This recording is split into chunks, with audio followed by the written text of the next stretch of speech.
Hello everyone. Hindu धर्म में दिवाली से पहले धनतेरस का त्यौहार मनाया जाता है।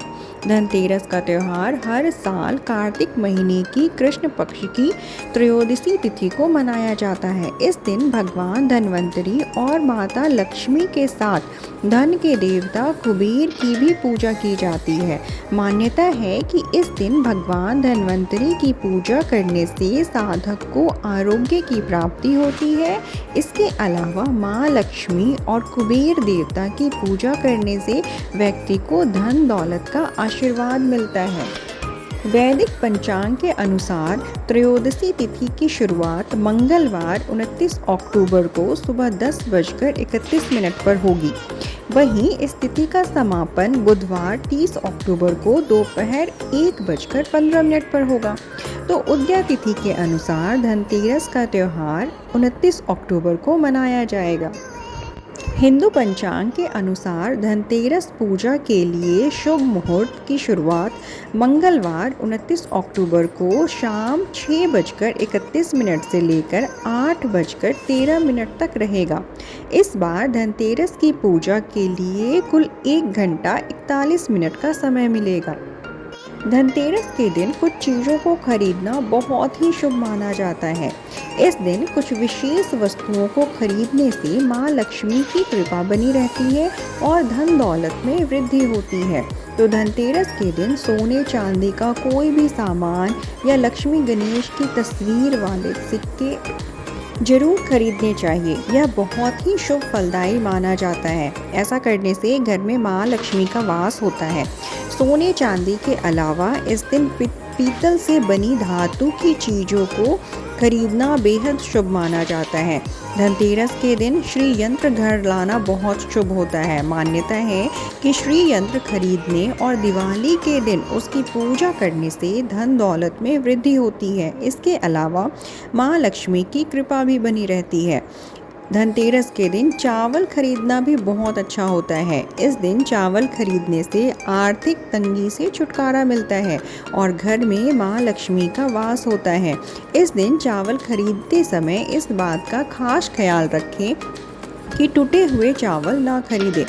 वहीं धनतेरस के दिन धनिया जरूर खरीदना चाहिए। इस दिन धनिया खरीदना बहुत ही शुभ फलदायी माना जाता है। इस दिन पूजा में माँ लक्ष्मी को धनिया अर्पित करने से माँ प्रसन्न होकर सुख समृद्धि का वरदान देती हैं। धनतेरस के दिन झाड़ू जरूर खरीदना चाहिए। झाड़ू घर की साफ सफाई करती है। इसे माँ लक्ष्मी का प्रतीक भी माना जाता है। मान्यता है कि जिस घर में झाड़ू का होता है वहाँ माँ लक्ष्मी निवास करती है। धनतेरस के दिन झाड़ू खरीदने से दरिद्रता दूर होती है और घर में सुख समृद्धि बनी रहती है। इस दिन गोमती चक्र खरीदना भी बहुत शुभ होता है। यह गुजरात की गोमती नदी में पाया जाने वाला प्राकृतिक रूप से बना घोंघे के आकार का होता है। इसे नाग चक्र या शिला चक्र के नाम से भी जाना जाता है। इस दिन गोमती चक्र घर लाने से धन दौलत में वृद्धि होती है और आर्थिक स्थिति में सुधार आता है। धार्मिक शास्त्रों के अनुसार धनतेरस के दिन सायंकाल में 13 दिए जलाने की पौराणिक परंपरा है। मान्यता अनुसार इस दिन 13 दीप कुबेर को समर्पित करना चाहिए, क्योंकि कुबेर संपदा, वैभव, ऐश्वर्य, धन दौलत, संपत्ति के स्वामी माने गए हैं।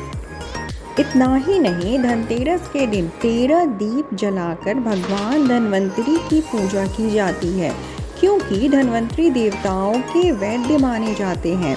अतः उनसे अच्छा स्वास्थ्य और सेहतमंद बनाए रखने की प्रार्थना की जाती है। धार्मिक मान्यता अनुसार धनतेरस की शाम घर के बाहर मुख्य द्वार तथा आंगन में दीप जलाने की प्रथा है। जिस प्रकार माँ लक्ष्मी सागर मंथन से उत्पन्न हुई थी, उसी प्रकार भगवान धन्वंतरी भी अमृत कलश के साथ समुद्र मंथन से उत्पन्न हुए हैं। देवी लक्ष्मी धन की देवी मानी जाती है। अतः उनकी कृपा प्राप्त करने के लिए और अच्छा स्वास्थ्य और लंबी आयु पाने के लिए दीपावली से 2 दिन पहले यानी धनतेरस से ही दीप मालाएं सजने लगती हैं। और यही कारण है कि धनतेरस के दिन सायंकाल में घर के आंगन में 13 दीप जलाने से जीवन में खुशहाली आती है तथा स्वास्थ्य और सेहत की कामना के लिए इस दिन 13 दीप जलाने का विशेष महत्व है। दीपावली की तरह ही धनतेरस पर भी दीप दान करने का विशेष महत्व है। इस दिन सायंकाल पूजन के पश्चात घर में 13 दीपक जलाकर पहला दिया यम के नाम का दक्षिण दिशा में, माँ लक्ष्मी के सामने यानी दूसरा दिया पूजन स्थान पर, मुख्य द्वार पर 2 दिए, तुलसी के पौधे में 1 दिया, छत की मुंडिये पर 1 दिया और बाकी दीपक घर के अलग अलग कोनों में रखे जाते हैं। इतना ही नहीं, लोक मान्यता के अनुसार यह भी कहा जाता है कि इस दिन घर में उपयोग में आने वाली वस्तुएं खरीदने से उसमें 13 गुना वृद्धि होती है। अब हम जानेंगे कि धनतेरस के दिन हमें क्या क्या नहीं करना चाहिए। तो धनतेरस के दिन मांस मंदिरा समेत तामसिक भोजन के सेवन से परहेज करना चाहिए। इस दिन घरेलू वस्तुओं को नहीं बेचना चाहिए और चावल दान नहीं देना चाहिए। इस दिन काले रंग के कपड़े या वस्तुओं की खरीदारी नहीं करनी चाहिए और धनतेरस के दिन घर के किसी भी कोने में अंधेरा नहीं होना चाहिए। इस दिन साफ सफाई के साथ घर के हर कोने में अच्छी रोशनी का खास ध्यान रखें। धनतेरस के दिन पैसे उधार देने से बचना चाहिए। शास्त्रों में वर्णित कथाओं के अनुसार समुद्र मंथन के दौरान कार्तिक कृष्ण त्रयोदशी के दिन भगवान धन्वंतरी अपने हाथों में अमृत कलश लेकर प्रकट हुए। मान्यता है कि भगवान धन्वंतरी विष्णु के अंशा अवतार हैं। संसार में चिकित्सा विज्ञान के विस्तार और प्रसार के लिए ही भगवान विष्णु ने धन्वंतरी का अवतार लिया था। तो भगवान धन्वंतरी के प्रकट होने के उपलक्ष्य में ही धनतेरस का त्यौहार मनाया जाता है। धनतेरस के दिन धन संपत्ति की प्राप्ति हेतु कुबेर देवता के लिए घर के पूजा स्थल पर दीपदान करें एवं मृत्यु देवता यमराज के लिए मुख्य द्वार पर भी दीपदान करें। धनतेरस से जुड़ी कथा है कि कार्तिक कृष्ण त्रयोदशी के दिन देवताओं के कार्य में बाधा डालने के कारण भगवान विष्णु ने असुरों के गुरु शुक्राचार्य की एक आंख फोड़ दी थी। कथा के अनुसार देवताओं को राजा बलि के भय से मुक्ति दिलाने के लिए भगवान विष्णु ने वामन अवतार लिया और राजा बलि के यज्ञ स्थल पर पहुंच गए। शुक्राचार्य ने वामन रूप में भी भगवान विष्णु को पहचान लिया और राजा बलि से आग्रह किया कि वामन कुछ भी मांगे उन्हें इनकार कर देना। वामन साक्षात भगवान विष्णु हैं जो देवताओं की सहायता के लिए तुमसे सब कुछ छीनने आए हैं। बलि ने शुक्राचार्य की बात नहीं मानी।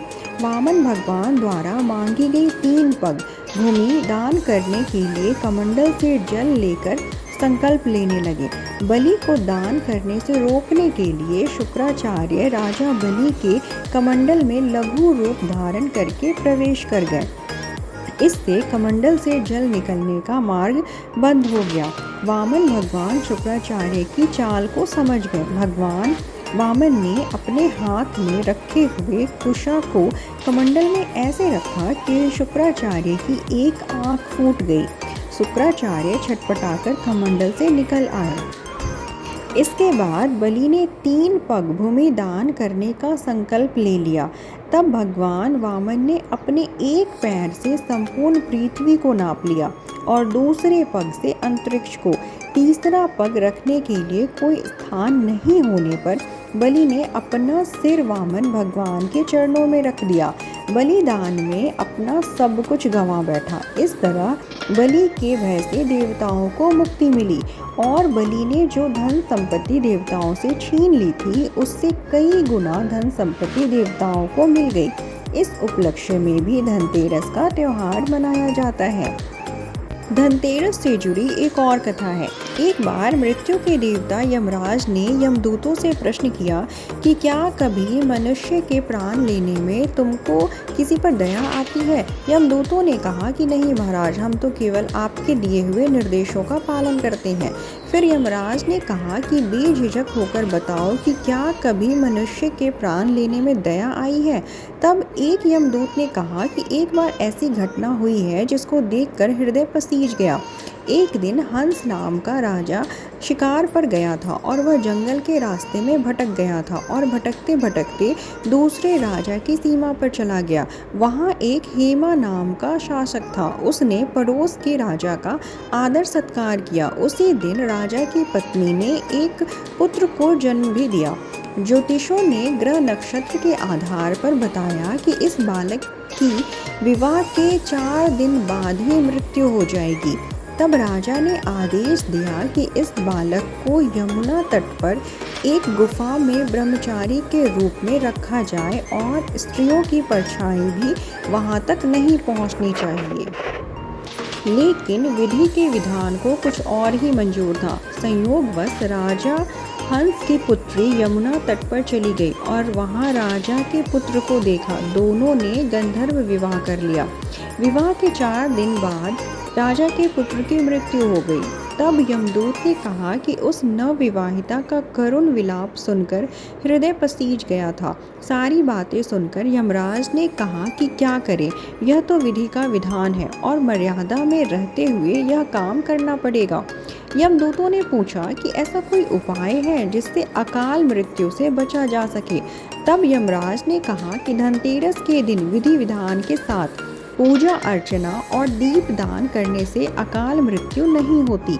इसी घटना की वजह से धनतेरस के दिन भगवान धन्वंतरी और माता लक्ष्मी की पूजा की जाती है और दीप दान किया जाता है।